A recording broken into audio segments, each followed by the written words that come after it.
नमस्कार, जय हिंद, जय श्री राम दोस्तों। शिवम चौधरी ऑफिशियल में आप सबका स्वागत है। आगे बढ़ने से पहले आप सबसे रिक्वेस्ट है, वीडियो को लाइक कीजिए, चैनल को सब्सक्राइब कीजिए और शेयर करना मत भूलिएगा। इस दुनिया में सिर्फ एक ही चीज निश्चित है कि राजनीति अनिश्चितताओं का खेल है। अगर आपको ये लगे कोई कोई चीज असंभव है, वो संभव हो ही नहीं सकती, तो समझिए आप राजनीति को समझते ही नहीं है। क्या कभी आपने सोचा था मायावती और अखिलेश यादव एक साथ आ सकते हैं? क्या कभी लगा था नीतीश और लालू एक मंच साझा कर सकते हैं? यह तो लगभग असंभव सा लगता था कि महबूबा और बीजेपी मिलकर सरकार बना सकते हैं, लेकिन ये सारी चीजें संभव हुई। और भारतीय राजनीति में एक और चीज है जो असंभव लगती है। राहुल और गौतम अडानी क्या कभी एक साथ आ सकते हैं? उसकी भी संभावनाएं बनने लगी। ऐसा क्या हुआ कि राहुल गांधी को अडानी से हाथ मिलाना पड़ा? और क्यों कहा जा रहा है कि पार्टी के अंदर समीकरण बदल रहे हैं? वो क्या चीजें हैं, वो क्या कारण है कि राहुल गांधी, जिसके लिए कहा जाता था कि भैया ये तो जननायक है, 2004 से लेकर 2025 तक ये व्यक्ति कांस्टेंट है, निश्चित तौर पर कांस्टेंट है, मतलब हार तो कांस्टेंट है ही, उसके अलावा जो उनके खास साथ के लोग हैं कि भैया आइडियोलॉजिकल रूप से भी व्यक्ति कांस्टेंट है। लेकिन ऐसा क्या हुआ कि जो राहुल गांधी कम से कम पिछले 7-8 साल से एक खास व्यक्ति को निशाना बना रहे थे, अचानक से उनसे हाथ मिलाने लगे हैं। अंदर खाने लोग बोलने लगे हैं कि पार्टी के अंदर समीकरण बदल रहे हैं। उसका कारण है भैया, उसका कारण है डर। डर सबको लगता है, गला सबका सूखता है। जिस तरीके से राहुल गांधी को हार मिल रही है, जिस तरह का भविष्य दिखाई दे रहा है, तो गौतम अडानी में भी उन्हें सहारा दिखाई दे रहा है। क्यों? उसके कम से कम 3 से 4 कारण हैं, वो बताऊंगा आपके साथ, जुड़े रहिएगा। दरअसल ये बात शुरू कहां से हुई? बात शुरू होती है एक बर्थडे पार्टी से। शरद पवार जो 85 साल के हो गए, तो उनकी जो बेटी है सुप्रिया सुले, वो हर साल दिल्ली के अंदर उनके सरकारी आवास पर एक बड़ी पार्टी देती है। ऐसा नहीं कि सिर्फ एनसीपी के लोग आते हैं, इंडिया अलायंस के लोग आते हैं, कांग्रेस के लोग नहीं, हर पार्टी का हर बड़ा नेता उस पार्टी के अंदर मौजूद होता है। तो एक ऐसी ही पार्टी 12 दिसंबर को दी गई, क्योंकि 13 तारीख को बर्थडे था, तो रात को 12 बजे केक वेक काटना होगा, तो वो पार्टी 12 तारीख को रखी गई। उसमें सभी लोग पहुंचे, उसमें राहुल गांधी भी पहुंचे। उसके अंदर ये वहां से फोटो आई है, राहुल गांधी खड़े हैं, पवन खेड़ा खड़े हैं, तेलंगाना के मुख्यमंत्री हैं, और प्रियंका गांधी और ये सब है, मतलब ये वहां की फोटो है। उसके अलावा बीजेपी से भी निशिकांत दुबे थे, अनुराग ठाकुर, पंकज शेखर, जयंत चौधरी, किरण रिजिजू, जय पांडा, अजीत पवार भतीजे, प्रफुल्ल पटेल जिन्होंने पार्टी तोड़ी, वो ये सब मौजूद थे वहां पर। लेकिन चर्चा पार्टी की नहीं बनी, पार्टी के अंदर एक इंसिडेंस की बनी। राहुल गांधी पार्टी के अंदर पहुंचते हैं, और जैसे ही राहुल गांधी एंट्री करते हैं, तो जहां शरद पवार बैठे होते हैं, ठीक उसके बराबर में गौतम अडानी बैठे होते हैं। उसके बाद राहुल गांधी की मुलाकात गौतम अडानी से कराई जाती है। देखिए, अगर राहुल गांधी को इतनी ही प्रॉब्लम है गौतम अडानी से, तो उन्हें तो पता होगा, बहुत बड़ा आवास नहीं है कि भैया कहीं दूसरे लॉन में जाके खड़े हो जाएंगे, चले अडानी अंदर है तो मैं बाहर हूं, वो बाहर आएगा तो मैं छत पे चला जाऊं, ऐसा नहीं है, बहुत बड़ा नहीं है आवास। इसका मतलब उन्हें पता था कि जब मैं वहां जाऊंगा तो गौतम अडानी से मेरी मुलाकात होगी, आमना सामना होगा। और वो फिर भी गए।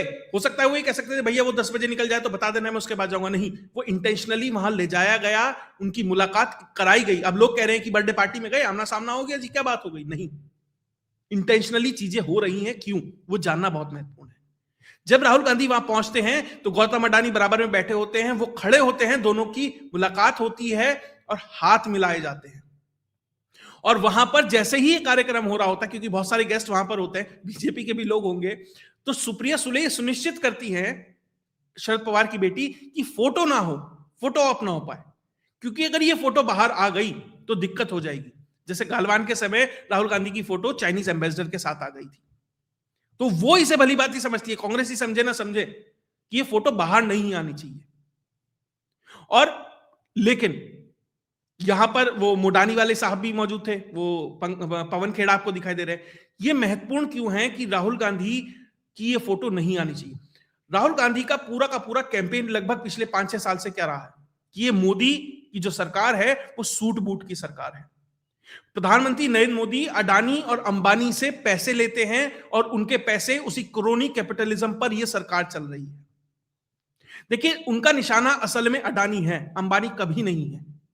अंबानी को तो इसलिए कह देते हैं कि ऐसा ना लगे कि बायसनेस है, एक खास आदमी के खिलाफ एक कैंपेन है। निश्चित तौर पर राहुल गांधी का जो कैंपेन है वो अडानी के ही खिलाफ है, क्योंकि अडानी उस डीप स्टेट का हिस्सा नहीं है। वो स्वतः भारत से जो एज अ बिजनेसमैन ग्रो हुआ है वो खुद से हुए हैं। ठीक है, आप कह सकते हैं उनकी चिमन भाई से खास पहचान रही होगी, केशव भाई से रही होगी, बहुत प्रधानमंत्री से भी जोड़ते हैं, शरद पवार के भी बड़े खास रहे हैं, वो अलग चीज है, लेकिन वो उस ग्लोबल डीप स्टेट का हिस्सा नहीं है। इसलिए जब वो जाकर स्ट्रेटेजिक एक्वायर करते हैं, स्ट्रेटेजिक तौर पर पोर्ट्स है, एयरपोर्ट है, पूरी दुनिया में जब अपने व्यापार को बढ़ाते हैं तो उनके ऊपर हमला होता है।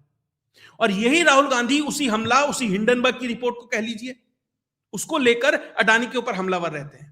यही राहुल गांधी जब एलआईसी वाला मुद्दा लेकर हिंडनबर्ग की दूसरी रिपोर्ट आती है और इन्हीं के इकोसिस्टम के जो लोग होते हैं वो रिपोर्ट छापते हैं, उसको लेकर हमलावर रहते हैं।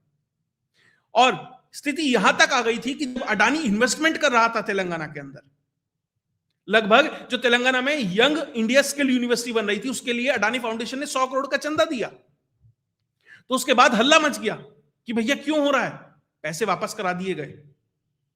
मतलब इस हद तक दुश्मनी थी कि डायरेक्ट नाम लिए जा रहे थे, मोदी का नाम अडानी से जोड़कर मोडानी कहा जा रहा था, डायरेक्ट अटैक किए जा रहे थे, संसद के अंदर नाम लिए जा रहे थे। लेकिन अचानक से हृदय परिवर्तन क्यों हुआ? उसके कई कारण हैं। पहला, कांग्रेस के पास फंड की भारी कमी है।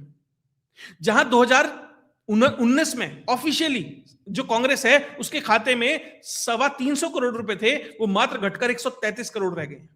ये ऑफिशियल फिगर बता रहा हूं मैं, 1/3 रह गया। पैसे की इतनी भारी कमी है कि चुनाव लड़ने के लिए पैसा नहीं है कांग्रेस के पास। परिवार के पास बहुत हो सकता है, उनके नेताओं के पास बहुत हो सकता है, कांग्रेस के पास नहीं है। और जो दूसरे वाले ए हैं वहां से भी बहुत उम्मीद अब है नहीं, क्योंकि जब तक अगला लोकसभा चुनाव नहीं आएगा तब तक वहां से बहुत पैसा नहीं आएगा। तो आपको नए एवेन्यूज खोलने पड़ेंगे, अपनी उस ईगो को अलग रखना पड़ेगा। कहा था ना, डर सबको लगता है, गला सबका सूखता है। तो भैया पैसा चाहिए, और पैसा अडानी निश्चित तौर पर दे सकता है। ऑफिशियली चंदा अभी अडानी ने घोषणा की है कि इसी तेलंगाना के अंदर 2,500 करोड़ रुपए में जो ग्रीन डेटा सेंटर है वो बनाए जाएंगे। 4 एमओयू साइन हुए हैं 12,500 करोड़ के। तो उन मुख्यमंत्रियों ने कहा होगा कि भैया आप जिससे दुश्मनी ले रहे हो वो एक एक झटके में 1.5-2 बिलियन डॉलर के इन्वेस्टमेंट करता है, हमें जरूरत है, कर्नाटक को जरूरत है, तेलंगाना को जरूरत है, हिमाचल को जरूरत है। तो आप दुश्मनी लेकर भारत में सबसे बड़े जो इन्वेस्टमेंट समूह है आप उससे एक तरीके से मुंह नहीं मोड़ सकते। और जब आप एक व्यक्ति के खिलाफ बोलते हैं तो पूरा का पूरा इकोसिस्टम को लगता है कि ये एंटी बिजनेस माहौल है और यहां से माहौल खराब हो जाता है। इसलिए रेवंत रेड्डी वहां पहुंचे, ये सुनिश्चित किया गया कि इन दोनों की मुलाकात कराई जाए।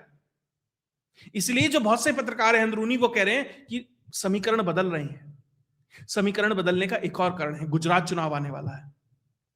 हो सकता है अडानी के पास इतनी पावर ना हो कि वो किसी की सरकार बना सके, लेकिन उसके पास इतनी पावर है कि वो किसी की सरकार बनने से रोक सके और नुकसान को और बड़ा कर सके। क्योंकि राहुल गांधी का आने वाला पेट प्रोजेक्ट यह है कि हमें गुजरात में कुछ करना है। उन्हें यह लगता है कि अगर गुजरात में हमने कुछ कर दिया, अगर वहां पे हमने मोदी को हरा, असंभव है, नहीं हरा पाएंगे, कम से कम इस चुनाव में तो नहीं हरा पाएंगे, अगर ये कर दिया तो मेरी बहुत बड़ी जीत हो जाएगी। तो और अगर अडानी वहां खेल कर देते हैं तो भी बड़ा नुकसान है। उसके अलावा तीसरी सबसे महत्वपूर्ण चीज, जो सबसे महत्वपूर्ण है, वो ये कि जो मम्मी है ना, उनके खिलाफ भारत में बहुत सारे केस हो गए हैं। कनेक्शन देखिए, अडानी जो डीप स्टेट का आदमी नहीं है, उसके खिलाफ अमेरिका में इन्वेस्टिगेशन चल रही है। वही अमेरिका जो भारत में युवराज का इस्तेमाल कर रहा है, वही डीप स्टेट जो वहां अडानी की पेंच कस रहा है और इस युवराज का इस्तेमाल भारत के अंदर कर रहा है। तो भैया इनके लोगों को भी दिक्कत होगी। अगर भारत के व्यापारी को अमेरिका में दिक्कत होगी, अगर वहां पर उनके ऊपर हिंडनबर्ग और क्या क्या नहीं होगा, तो निश्चित तौर पर भारत में भी बहुत लोगों को दिक्कत होगी। तो यहां पर जिस तरीके से मम्मी के ऊपर केसेस फाइल होने लगे हैं, नागरिकता का मामला अचानक से निकल के आ गया है।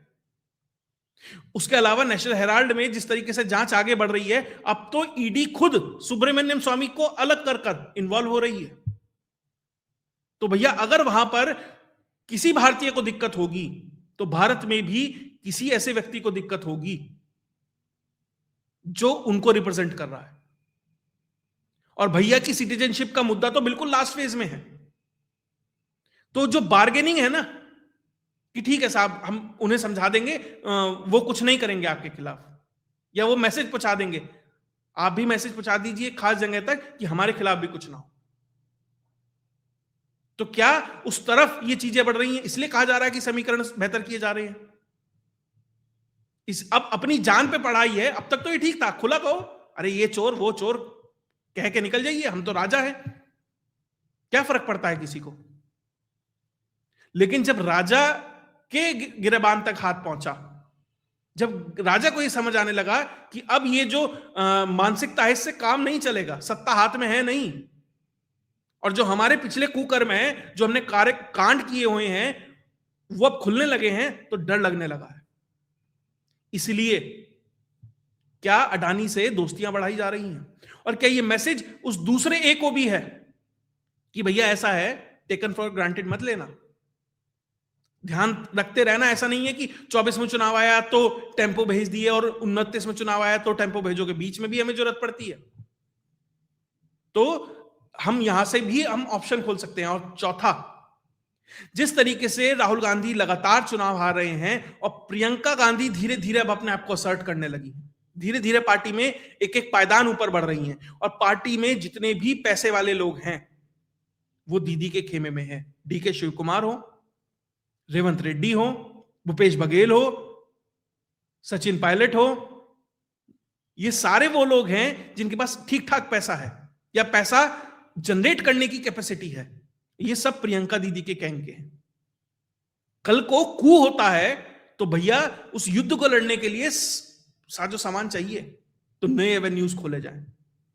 क्या उसके लिए चीजें चल रही हैं? निश्चित तौर पर यह मुलाकात सिर्फ ऐसा नहीं था कि एक व्यक्ति अचानक से पहुंचा, सामने कोई खड़ा था और हाथ मिला लिए। अंदर कांग्रेस ही होंगे ना, राहुल गांधी को बता सकते थे भैया अंदर बैठा मत जाना, तुम्हारा दुश्मन है, दुश्मन के सामने कैसे जाओगे। लेकिन वो गए, हाथ मिलाया, बातचीत हुई। इसका मतलब पैसा भी चाहिए, मम्मी को भी बचाना है, अपने आप को भी बचाना है, दीदी से भी बचना है, तो भैया ऐसे आदमी से हाथ मिलाना पड़ेगा। भैया तुम मेरी पीठ खुजाओ, मैं तुम्हारी खुजाऊंगा। और भैया जो अडानी है ना, वो व्यापारी है, पैसे से मतलब है। अच्छी बात है, जॉब जनरेट कर रहा है, इन्वेस्टमेंट कर रहा है, सब चीजें हैं, लेकिन at the end of the day किसी भी बिजनेसमैन का सिर्फ एक ध्येय होता है, पैसा कमाना। गलत नहीं है जब तक कि वो कानूनी दायरे में हो रहा है। तो खैर यहां से जो भी चीजें और निकल के आएंगी, लेकिन हां ये मुलाकात अचानक की मुलाकात नहीं थी, प्री प्लान चीजें थी। और यहां से आने वाले समय में, अब कांग्रेस ने पिछले कुछ समय में कम हमलावर है अडानी के ऊपर, ध्यान रखिएगा। आने वाले समय में यहां से कैसे राजनीति करवट लेती है, बीजेपी से किस तरीके से असेस करती है, वो तो समय बताएगा। लेकिन जो भी डेवलपमेंट होगी वो आपके सामने लेके आता रहूंगा। अगर आपको वीडियो विश्लेषण अच्छा लगा तो वीडियो को लाइक कीजिए, चैनल को सब्सक्राइब कीजिए और शेयर करना मत भूलिएगा। जय हिंद, जय भारत।